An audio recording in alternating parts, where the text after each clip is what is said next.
Hello everyone, welcome back to Bioworld. Myself Arpita Dey. और आज हम लोग डिस्कस करेंगे 2024 के PYQs। ठीक है, पार्ट 2 केमिस्ट्री। पार्ट 1 हम लोग का कंप्लीट हो गया था, अभी करना है पार्ट 2। ठीक है, तो क्वेश्चन और बायोवर्ल्ड ऐप पे सभी क्लासेस शुरू हो चुकी हैं। डिस्क्रिप्शन में ऐप का लिंक है, वहाँ से आप लोग ज्वाइन कर सकते हैं। Question number 76, metals above hydrogen in the activity series can displace hydrogen from। तो इसमें क्या बोल रहा है कि जो एक रिएक्टिविटी सीरीज़ होती है, ठीक है, ये भी क्लास 10th का ही क्वेश्चन है। ठीक है, क्लास 10th के जो स्टार्टिंग वाले चैप्टर्स है ना केमिस्ट्री के, आई थिंक उसका बहुत ज़्यादा वेटेज है उसका केमिस्ट्री में देखा जाए तो उससे बहुत सारा क्वेश्चन आता है, तो वो सब कर लीजिएगा। जितने भी केमिस्ट्री के चैप्टर्स हैं क्लास 10th के सारे ही इंपॉर्टेंट है। ठीक है, मेटल्स वाला ये सब तो कुछ ज़्यादा इंपॉर्टेंट है, और एसिड बेस वाला। ठीक है, तो metals above hydrogen in the activity series can displace hydrogen. तो इसमें ये पता होता है कि जो मेटल हाइड्रोजन रिएक्टिविटी सीरीज में हाइड्रोजन से ऊपर रहती हैं वो डिस्प्लेस कर देंगी डाइल्यूट एसिड को, यानी कि जो डाइल्यूट एसिड है उसमें से, वही बात है, जो ज़्यादा स्ट्रॉन्ग होगा वो हटा देगा डाइल्यूट को, है ना, वो कम स्ट्रॉन्ग वाले को हटा देगा। तो इसमें क्या कर रहा है, जो मेटल हाइड्रोजन से ऊपर रहती है, उससे ज़्यादा रहेगी तो उसको हटा देगी। ठीक है, तो यहाँ पे हो जाएगा अब क्या, डाइल्यूट एसिड्स में। ठीक है, अब क्या है, alkaline potassium permanganate acidified और acidified potassium dichromate are oxidising alcohol to.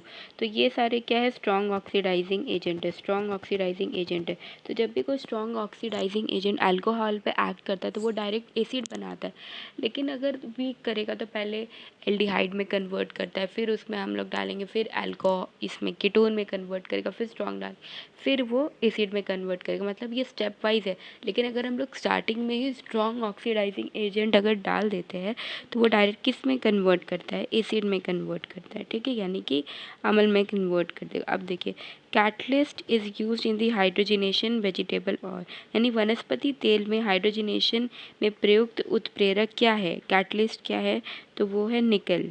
ठीक है, निकल है। अब heating ethanol at 443 Kelvin with excess concentrated dash results in the dehydration of ethanol। तो बोल रहा है अगर इथेनॉल को हम लोग 443 केल्विन में हीट करें कॉन्सेंट्रेटेड डैश, तो फिर उससे क्या बनेगा, इथेनॉल बनेगा। तो बोल रहा है कि इथेनॉल में ऐसा क्या डाले एक्सेस में 443 केल्विन में जिसकी वजह से हम लोग को इथेनॉल, डिहाइड्रेशन ऑफ इथेनॉल होगा, और फिर क्या मिल जाएगा हम लोग को, इथीन मिल जाएगा। ठीक है, इथीन मिल जाएगा। तो क्या है ऐसा, सल्फ्यूरिक एसिड है। ठीक है, सल्फ्यूरिक एसिड है ना। फिर ethanoic acid reacts with absolute ethanol in the presence of N acid. तो इसमें बोल रहा है इथेनॉइक एसिड इथेनॉल में जब एक्ट करता है तो क्या बनाता है, तो वो बनाता है हमारा ईस्टर बनाता है। इसी रिएक्शन को एस्टेरिफिकेशन रिएक्शन भी कहते हैं। ठीक है, अगर ऑर्गेनिक में यानी केमिस्ट्री में अगर अच्छा स्कोर करना है तो ऑर्गेनिक आप लोग को एक्स्ट्रा कुछ नहीं पढ़ना है, जो एनसीईआरटी में दिया हुआ है वही लाइन बाय लाइन पढ़ना है। और ऐसा होना चाहिए कि हर एक जो रिएक्शन है ना उसका बेसिक आइडिया पता होना चाहिए कि एक्चुअली हो क्या रहा है, कौन किस में कन्वर्ट हो रहा है, और उसका मेनली रिएजेंट क्या है। ठीक है, ये तीनों चीज़ पता होनी चाहिए आप लोग को रिएक्शन में। और जो स्पेशली जो नेम रिएक्शंस हो गया, फिर जो जो पॉपुलर रिएक्शन है लाइक एस्टेरिफिकेशन, जिंगलर-नेटा कैटलिस्ट हो गया, फिर गैब्रियल डिहाइड हो गया, और भी फर्दर बहुत सारे रिएक्शंस हैं, तो वैसे करके पता होना चाहिए। और अभी आप लोग पूरा ऐसे चैप्टर पढ़िए, लेकिन बाद में क्या करिएगा, एक चैप्टर का एक ऐसे शॉर्ट नोट टाइप का, मतलब कि सारे रिएक्शन होने चाहिए, या फिर एनसीईआरटी में ही आप लोग पेंसिल से कवर करके या जो जो चीज़ है उसको लिख दीजिएगा। इससे बाद में रिविज़न करने में काफ़ी ईजी पड़ता है। ठीक है, फिर 81 dash can be used as a cleaning agent for domestic purpose. तो सफाई करने के लिए घरेलू उपयोग के प्रयोजनों के लिए सफाई एजेंट के रूप में कौन सी चीज़ यूज़ की जाती है, तो वो क्या है हमारे पास, कौन सा चीज़ यूज़ किया जाता है, सोडियम कार्बोनेट। क्या यूज़ किया जाता है, सोडियम कार्बोनेट। ठीक है, अब केमिकल फॉर्मूला ऑफ जिप्सम, ये भी क्लास 10 का है। तो पूछ रहा है केमिकल फॉर्मूला क्या है जिप्सम का, ठीक है। तो ऑप्शन नंबर ए हो जाएगा हमारा CSO4.2H2। अब देखिए जिप्सम का, प्लास्टर ऑफ पेरिस का, ये सब का जो फॉर्मूला है ना बहुत अच्छे से पता होना चाहिए। देखिए यहाँ पे भाई प्लास्टर ऑफ पेरिस फिर आ गया। Plaster of Paris of the substance which doctors are use as plaster for supporting fracture bones in the right position is, कौन सा इसका फॉर्मूला है, तो वो क्या हो जाएगा ये। यहाँ पे आप लोग को तो दिख रहा है जो जिप्सम था ये जिप्सम का था, ठीक है, सेम ही है, ज़्यादा कुछ नहीं है, ये जिप्सम का था। और POP का ये क्या हो गया, हाफ हो गया, ये 2 में था, ये हाफ में हो गया, बस ऐसे करके याद करना है, ठीक है। ऑन हीटिंग जिप्सम, अगर हम लोग जिप्सम को हीट करें कितने टेम्परेचर में विथ, तो फिर इससे क्या होगा, वाटर निकलेगा और क्या बनेगा, कैल्शियम सल्फेट हेमीहाइड्रेट, क्या बनेगा, कैल्शियम सल्फेट हेमीहाइड्रेट, क्या बनेगा, कैल्शियम सल्फेट हेमीहाइड्रेट। जिप्सम को अगर हम लोग हीट करते हैं तो क्या वाटर लूज करता है और क्या बनाता है, कैल्शियम सल्फेट हेमीहाइड्रेट। तो कितना हीट इसमें चाहिए, तो होता है 373 केल्विन, ठीक है। Metals in their dash have a shining surface, तो धातुओं की कौन सी सतह चमकदार होती है शुद्ध अवस्था, अगर वो प्योर स्टेट में है। अगर प्योर स्टेट में क्या होता है, प्योर स्टेट मतलब जिसमें कि जो भी इम्प्योरिटीज़ हैं हम लोग हटा देते हैं, ठीक है। तो अगर हम लोग उसको प्योर स्टेट में कन्वर्ट कर देते तो फिर वो क्या करता है, चमकता है, ठीक है, चमकता है। हो गया। अब oxidation of iron in FeCO5 इसका क्या है, ऑक्सीडेशन स्टेट, ऑक्सीडेशन अवस्था पूछ रहा है। तो आप लोग को दिख रहा है कि यहाँ पे जो CO5 है ये न्यूट्रल है यहाँ पे, तो आयरन में कैसा चार्ज होगा, 0 हो जाएगा, इतना सिंपल है। ऑक्सीडेशन क्या हो जाएगा, स्टेट 0 हो जाएगा। अब यहाँ पे देखिए unit of rate of constant in first order, तो फर्स्ट ऑर्डर का क्या है, ये है, ठीक है, ये है फर्स्ट ऑर्डर का। वैसे करके ही आप लोग को क्या किस किस का पता होना चाहिए, जो जो लिखते जाती हो ना, जो इम्पोर्टेंट है वो सब जाके देखना है, ठीक है। ये सब में बहुत मतलब प्रोबेबिलिटी है क्वेश्चन आने का, इसीलिए ज़ीरो ऑर्डर का पता होना चाहिए, ठीक है, और सेकंड ऑर्डर का पता होना चाहिए, और आप लोग nth का भी कर लेंगे, ठीक है। ये तीनों होमवर्क है, ये सारा पता कर लीजिएगा आज ही और उसके कॉपी में लिखिएगा। एक ऐसा कॉपी बनाना जिसमें कि ऐसे चीज़ें, 2 चीज़ आप लोग को लिखनी है, ठीक है, उस कॉपी में। एक तो आप जो सबसे ज़्यादा भूलते हैं, दूसरा जो सबसे ज़्यादा गलती होता है, ये दोनों चीज़ें आप लोग को उस कॉपी में लिखनी। इससे क्या होगा, जिस दिन एग्ज़ाम है उसे सुबह सुबह ये सब रिवाइज़ कर लीजिएगा, तो आप लोग को पता चलेगा कि उस कॉपी से ही बहुत सारा क्वेश्चन आ जाता है, ठीक है। अब dash series of lines are the only lines in the hydrogen spectrum which appears in the visible region of the electromagnetic spectrum। तो बोल रहा है visible region में कौन सी रेखा जो है वो मिलेगी, तो बाल्मर होती है। वैसे ही आप लोग को पता करना है कि UV किस में है, ठीक है, इंफ्रारेड किस में है, वैसे करके। तो question number 88 Balmer visible region में आएगा, ठीक है। अब है question number 89 the quantum numbers defines the 3 dimensional shape. तो कौन सा ऐसा क्वांटम नंबर है जो कि 3 डायमेंशनल शेप उसका बताता है ऑर्बिटल का, तो वो बताता है आपका अज़ीमुथल क्वांटम नंबर। वैसे करके आप लोग जानेंगे इन सब के बारे में भी पढ़ना है, ठीक है, इन सब के बारे में भी पढ़ लीजिए। क्वांटम नंबर से क्वेश्चन आता है या तो 1 2 ऐसा करके आ ही जाता है, ठीक है। फिर ये तो बहुत ही इजी क्वेश्चन है कि ऐसी कौन सी स्पीशीज़ है जिसका साइज़ क्या है, स्मॉलेस्ट है। तो देखिएगा जिसका भी पॉजिटिव जो चार्ज है, 1 मिनट, जो पॉजिटिव चार्ज का मैग्नीट्यूड जितना ज़्यादा होगा साइज़ कितना होगा उतना ही स्मॉल होगा, और अगर नेगेटिव चार्ज का वैल्यू ज़्यादा होगा, लाइक -3 -4, समझ में आ रहा है ना, मैग्नीट्यूड वाइज देखेंगे, ठीक है। अगर माइनस लगा है और उसका नंबर ज़्यादा है तो फिर हम लोग क्या करेंगे, अब ये नहीं बोलेंगे कि -1 बड़ा होता है -2 छोटा होता है, नहीं, इसमें देखना है कितना माइनस के बाद कितना नंबर वो ज़्यादा, ठीक है। यहाँ पे ऐसा कॉन्सेप्ट है कि -3 छोटा है, -4 बड़ा है, क्योंकि हम लोग ये देखेंगे ना कि कितना इलेक्ट्रॉन उससे निकल गया है, ठीक है। अगर इलेक्ट्रॉन ज़्यादा है तो साइज़ उसका बड़ा होगा, लेकिन इलेक्ट्रॉन कम हो गया, इसका मतलब क्या, साइज़ उसका छोटा हो गया। तो अगर नेगेटिव है, ठीक है, नेगेटिव बढ़ रहा है, इसका मतलब क्या कि इलेक्ट्रॉन में कौन सा चार्ज होता है, नेगेटिव, यानी नेगेटिव बढ़ रहा है तो उसका जो साइज़ होगा वो क्या होगा, बड़ा होगा। तो यहाँ पे बोल रहा है स्मॉलेस्ट क्या है, तो पॉजिटिव चार्ज इसमें ज़्यादा है तो इसमें दिख रहा है Al3+ में, ठीक है। और क्या है इसमें नेगेटिव चार्ज, और नेगेटिव चार्ज जितना ज़्यादा होगा तो साइज़ उतना क्या हो जाएगा, बिग हो जाएगा, ठीक है, उतना क्या हो जाएगा, बिग हो जाएगा, बिग, ठीक है। अब pKb वैल्यू ऑफ अमोनिया, तो pKb वैल्यू अमोनिया का क्या है, 4.75, ठीक है। इसमें कोई ऐसा, देखिए सिंपल सा है, ये रटने के लिए हो जाएगा, क्योंकि इसमें कोई यही नहीं दिया हुआ है, वैल्यू नहीं दी हुई है, क्योंकि pKa + pKb करके हम लोग =14 वैसे करके निकालते हैं ना कॉन्सेप्चुअली, तो फिर ये रटना ही पड़ जाएगा, कोई ऑप्शन नहीं है। अब फेलिंग सोल्यूशन ए और फेलिंग सोल्यूशन बी, इसके बारे में पता होना चाहिए, इसका क्या काम होता है, ये बहुत ही इंपॉर्टेंट है, ठीक है, बहुत इंपॉर्टेंट है। तो फेलिंग सोल्यूशन ए है, फेलिंग सोल्यूशन ए है एक्वस कॉपर सल्फेट, ठीक है, एक्वस कॉपर सल्फेट। वैसे आप लोग को पता होना चाहिए फेलिंग सोल्यूशन बी क्या है, तो ये हो जाएगा ऑप्शन नंबर बी का, ये है फेलिंग सोल्यूशन बी, ठीक है, अल्कलाइन सोडियम पोटाशियम टार्ट्रेट, ठीक है।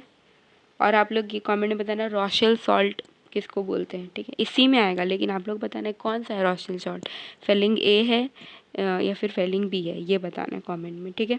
फिर 2,4,6 ट्राइनाइट्रोफिनॉल क्या कहते हैं उसको, बहुत ही पिक्रिक एसिड, बहुत ही तगड़ा एसिड है ये, मतलब सॉरी स्ट्रॉन्ग एसिड है, सॉरी फॉर माई लैंग्वेज, बहुत ही स्ट्रॉन्ग एसिड है, और ये बहुत मतलब कि कन्वर्ट कर देता है, ठीक है, अच्छा खासा, इसमें बहुत ज़्यादा पावर है, स्ट्रॉन्ग एसिड है एक टाइप का, पिक्रिक एसिड, ठीक है। फिर द फॉर्मूला ऑफ फ्रेऑन 12 इज़, तो फ्रेऑन 12 का फॉर्मूला क्या होगा, तो फ्रेऑन 12 का फॉर्मूला है CCl2F2, ठीक है, CCl2F2 है ये इसका फॉर्मूला। अब dash is the outer orbital complex sp hybridisation is a paramagnetic. अब यहाँ पे आप लोगों को क्या दिख रहा है ना, ये ऐसे भी सॉल्व हो जाएगा, ये तीनों जो है ये थोड़ा स्ट्रॉन्ग फील्ड लिगेंड है, ठीक है, ये सी स्ट्रॉन्ग फील्ड लिगेंड है, सिर्फ यही जो है एक वीक फील्ड लिगेंड है, यहाँ पे दिख रहा है पैरामैग्नेटिक चाहिए, तो हमेशा स्ट्रॉन्ग फील्ड लिगेंड जो होता है ना, पैरामैग्नेटिक नहीं डायमैग्नेटिक नेचर को ज़्यादा इन्फ्लुएंस करता है, इसीलिए MnCl6 3- का ये होगा आंसर। अब 96, in when zinc oxide is heated with dash it is reduced to metallic zinc, तो कौन सा चीज़ है जो कि जिंक ऑक्साइड में हीट करने से मेटालिक जिंक देता है, तो वो है कार्बन, ठीक है, कार्बन होगा इसका answer. The reaction of iron oxide with dash is use to join railway tracks और क्रैक्ड मशीन पार्ट्स, तो उसका आंसर क्या है, ऐसा कौन सा चीज़ है जिसको यूज़ करते हैं आयरन ऑक्साइड के साथ रिएक्ट करवाएंगे और फिर उसको रेलवे का जो क्रैक पार्ट है मशीन पर उसको जोड़ते हैं, ठीक है, रेलवे ट्रैक्स को, ये भी क्लास 10th का ही क्वेश्चन है, तो ये क्या हो जाएगा एल्यूमिनियम, ठीक है, एल्यूमिनियम होता है इसका आंसर।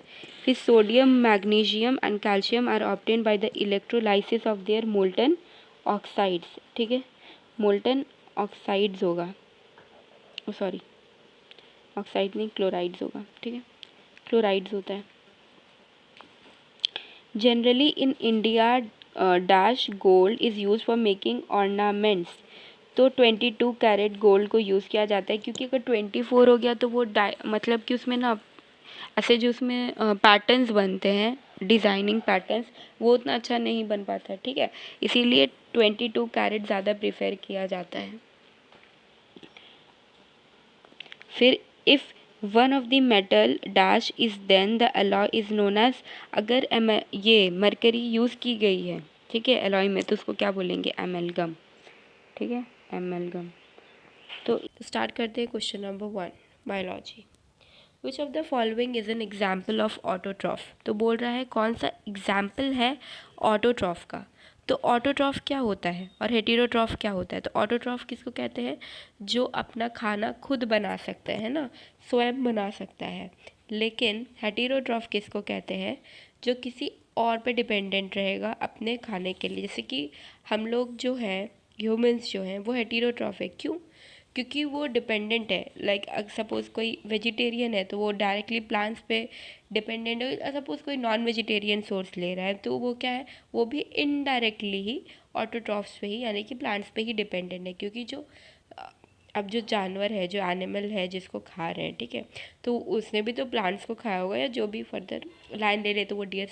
मतलब ये सिंपल सा आइडिया ये है कि जो ऑटोट्रॉफ्स होते हैं वो खुद से खाना बना सकते हैं, लेकिन जो हेटेरोट्रॉफ्स है वो किसी और पे डिपेंडेंट रहेंगे। तो इसका एग्जाम्पल क्या होगा? ह्यूमन, ग्रीन प्लांट, डॉग या फिर मशरूम। तो ये क्या हो जाएगा? Green plant. तो जो मशरूम होता है वो भी ऑटोट्रॉफ नहीं होता है, ठीक है, वो ऑटोट्रॉफ में नहीं आएगा, और ह्यूमन, डॉग ये सब भी नहीं होगा।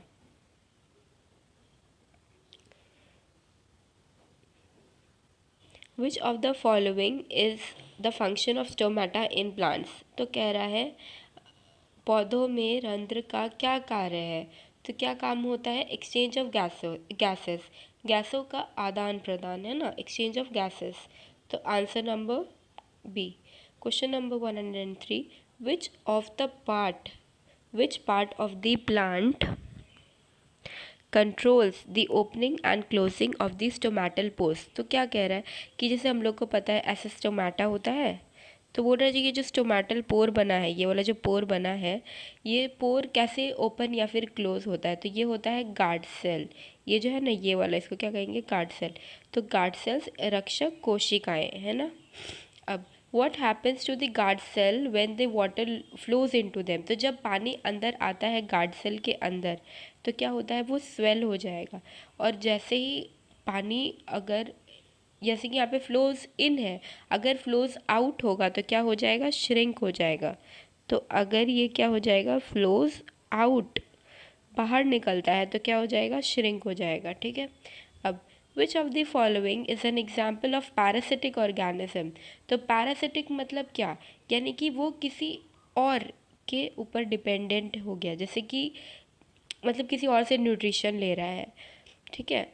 जैसे कि कस्क्यूटा, अमरबेल, ये क्या होता है? ये एक पैरासिटिक ऑर्गेनिज्म है ना, किसी और पे डिपेंडेंट है। ये आप लोग इकोलॉजी वाले सेक्शन में पढ़ते हैं। अब which of the following, what is the function of the animal hormones in the body? तो शरीर में जो पशु हार्मोन का क्या कार्य है ना, एनिमल हार्मोन्स का क्या काम है? तो हम लोगों को जो ये डेफिनेशन दिया हुआ है NCERT में, chemical coordination and integration, class 11th में, ठीक है, जो लास्ट चैप्टर है, उसमें आप लोग का लिखा हुआ है कि जो हार्मोन्स होते हैं वो नॉन न्यूट्रिएंट स्मॉल अमाउंट में इंट्रासेल्यूलर निकलता है। यानी कि क्या होगा? बहुत ही कम अमाउंट में होता है। ये न्यूट्रिशन नहीं प्रोवाइड करता है, न्यूट्रिएंट नहीं होता है, ठीक है। और क्या होता है? इंट्रासेल्यूलर होता है। तो इसमें क्या सबसे बेस्ट हो रहा है? देखिए यहाँ पे हम लोग कैसे कट आउट करके भी आंसर निकाल सकते, जैसे कि मैंने कहा वो नॉन न्यूट्रिएंट होता है, इसमें क्या लिख रहा है? न्यूट्रिएंट होता है, तो आंसर गलत। रेगुलेट द इम्यून सिस्टम, ठीक है, लेकिन produce energy for muscle and contraction, ये सब सेकेंडरी काम। मेन क्या होता है? कंट्रोल एंड कोऑर्डिनेट करना, वो शरीर के कार्यों को नियंत्रित एवं समन्वित करते हैं, यानी कि कंट्रोल और कोऑर्डिनेशन इसका मेन काम है, फंक्शन है, ठीक है। अब which hormone regulates growth and development? सबसे इजी, कौन सा हार्मोन होता है जो ग्रोथ और डेवलपमेंट में काम करता है? सबसे आसान है, ग्रोथ हार्मोन, वृद्धि हार्मोन, है ना। what can happen if there is a deficiency of growth hormone in childhood? अगर क्या हुआ चाइल्डहुड में ही, है ना, जब प्यूबर्टी नहीं आई उसके पहले ही अगर डेफिशिएंसी हो गई ग्रोथ हार्मोन की, तो क्या होगा? तो वो क्या हो जाएगा? बौनापन आएगा, यानी कि ड्वार्फिज्म हो जाएगा, उसकी हाइट छोटी ही रह जाएगी। What is the function of the स्टेमन in the flower? तो बोल रहा है कि स्टेमन का क्या काम है ना, फूल में पुंकेसर का क्या कार्य है ना, स्टेमन का क्या कार्य है? तो क्या होता है स्टेमन का कार्य?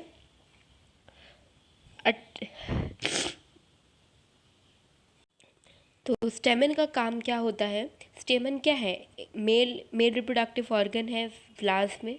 तो क्या काम हो जाएगा? प्रोड्यूसिंग पोलन ग्रेन, ठीक है, प्रोड्यूसिंग पोलन ग्रेन। तो इसका जो आंसर दिया हुआ है JCCEB के हिसाब से वो है अट्रैक्टिंग पॉलिनेटर्स, ठीक है, लेकिन उसका काम अट्रैक्टिंग पॉलिनेटर्स नहीं है, ठीक है।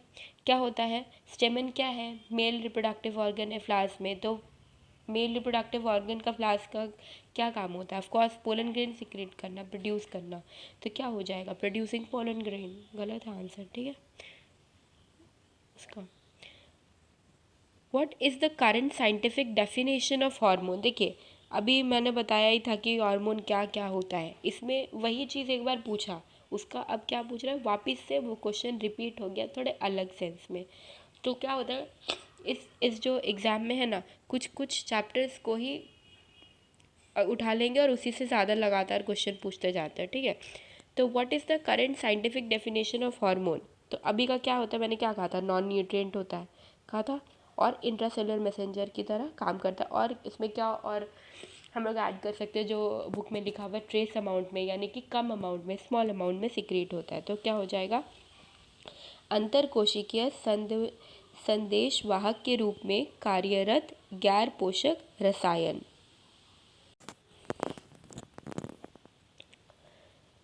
Question number 11. The ability of the eye lens to adjust its focal length.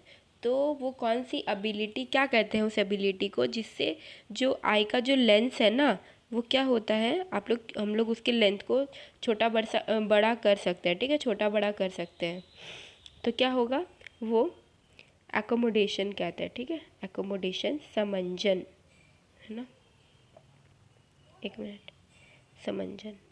In a myopic eye, the image of a distant object is formed.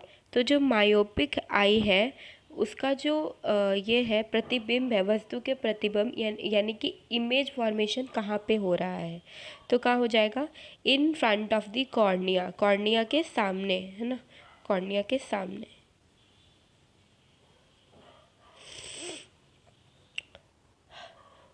Which animals typically have their eyes positioned on opposite sides of the heads? तो बोल रहा है ऐसे कौन से जानवर होते हैं जो जिनके जो सिर है, जिनकी जो आँख है वो सिर के अपोजिट साइड्स लगे हुए होते हैं। कौन से ऐसे एनिमल्स होते हैं? तो क्या होता है? प्रे एनिमल्स, जैसे कि आप लोग एग्जाम्पल में ले सकते हैं हॉर्स, ठीक है।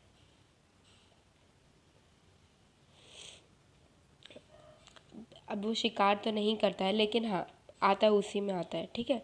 प्रे एनिमल्स इसका एग्जाम्पल होगा, ह्यूमंस नहीं है। ह्यूमन अगर हम लोग का अलग अलग जगह तो नहीं लगा हुआ है, हेड के एक ही साइड लगा हुआ, उसका अपोजिट साइड्स में लगा हुआ होगा, ठीक है। अब what do autotrophs use their as source of carbon and energy? तो कार्बन और एनर्जी को यूज़ करते हैं। What do autotrophs use as a source of carbon energy? अच्छा, पूछ रहा है कि कार्बन और एनर्जी के फॉर्म में ऑटोट्रॉप्स क्या यूज़ करते हैं? तो क्या यूज़ करते हैं? Carbon dioxide and water.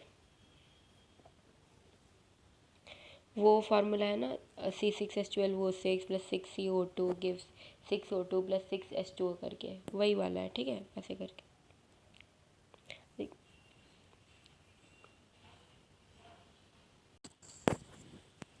तो ऐसे हम लोग देख भी सकते हैं, 6CO2 + 6H2O, सनलाइट पड़ेगा उस पर तो क्या बनता है? C6H12O6 + 6O2।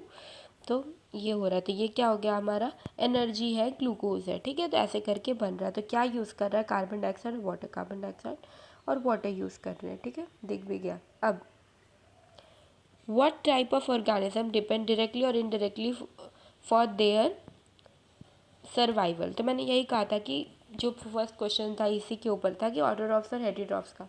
तो क्या होता है? हेटेरोट्रॉफ्स जो होते हैं वो डायरेक्टली या फिर इनडायरेक्टली ऑटोट्रॉफ्स पे डिपेंडेंट होते हैं, ठीक है। What is the term used to describe the ability of plant to form different kind of structures in response to the environment.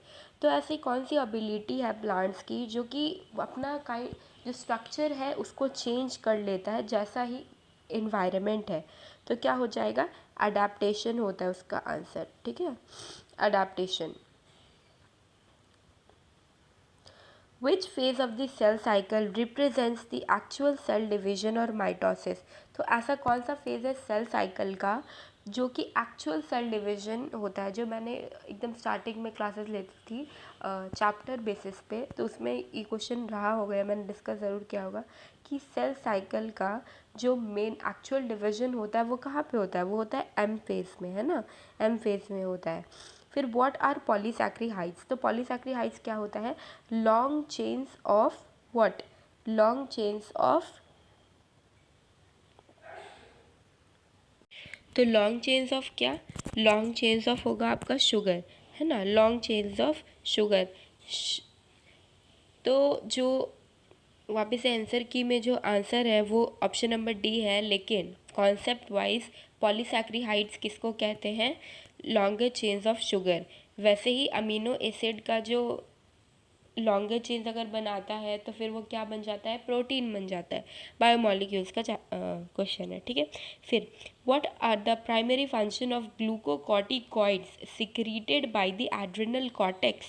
तो हमेशा इससे ये याद रखेंगे ना इस क्वेश्चन के लिए, तो ग्लूकोकॉर्टिकॉइड, इसमें क्या समझ में आ रहा है, मतलब ऐसे हम ऐसे याद रखते हैं कि ग्लूकोकॉर्टिकॉइड, तो ये क्या करेगा, ग्लूकोज बनाने का बहाना इसको चाहिए। ठीक है, तो क्या करता है, अब ग्लूकोज कैसे कैसे बना सकते हैं, देखिए सबसे पहले मैंने कहा ग्लूकोज, तो जहाँ ग्लूकोज है वो सब पे ध्यान देंगे, इसमें तो ग्लूकोज का कोई नाम ही नहीं है, इसको तो पहले काट देंगे। ठीक है, अब इसको अभी होल्ड पे रखेंगे बी को, फिर इधर पढ़ते हैं option number C, promotion of cellular glucose uptake and utilization. तो ये तो उल्टा हो गया, हम लोग को ग्लूकोज अपटेक नहीं करवाना है, ग्लूकोज फॉर्मेशन करवाना है। ठीक है, तो ये भी गलत हो गया। फिर स्टिमुलेशन ऑफ ग्लूकोनियो जेनोलाइसिस और हाइपरग्लाइसीमिया। तो जेनोलाइसिस, ग्लाइकोजेनोलाइसिस यानी कि ग्लूकोज का टूटना, ग्लाइकोजन का टूटा है, तो ये भी नहीं होगा। ठीक है, अब क्या है option number B, stimulation of gluconeogenesis, मतलब कि क्या, ग्लूकोज का फॉर्मेशन होना। लिपोलाइसिस, लिपोलाइसिस में क्या होता है, फैट्स टूटते हैं, लिपिड्स टूटते हैं और उससे फिर क्या बनता है, ग्लूकोज। प्रोटियोलाइसिस वैसे ही प्रोटीन टूटता है और फिर क्या बनता है, उससे ग्लूकोज बनता है। इरेथ्रोपोइसिस यानी कि फॉर्मेशन ऑफ आरबीसीज, है ना, इरेथ्रोसाइट्स। तो क्या हो जाएगा, ऑप्शन नंबर बी करेक्ट हो जाएगा, है ना। फिर question number 20, what is the function of the mucus in the stomach? तो स्टमक में जो म्यूकस होता है उसका क्या काम होता है, क्या काम होता है, neutralize the acid in the stomach. तो हम लोग सोचते हैं जैसे सपोज ये हम लोग का, एक सेकेंड, ये क्या हो गया, हम लोग का स्टमक हो गया। ठीक है, ऐसे करके स्टमक हो गया, और क्या होता है इसमें जो है बहुत सारा एसिड है। ठीक है, ऐसे ऐसे बहुत सारा एसिड मिल जाएगा आपको, एसिड मिल जाएगा। तो क्या करता है हम लोग का जो स्टमक होता है, भगवान ने कैसे बनाया है कि एक म्यूकस की ऐसी कवरिंग मिल जाती है। ठीक है, जो कि क्या करता है, बचाता है किसको, स्टमक को, ताकि एसिड उस पर काम करके उसके वॉल्स को ख़राब ना कर दे, यानी कि स्टमक को ख़राब ना कर दे, इसीलिए म्यूकस की कोटिंग होती है।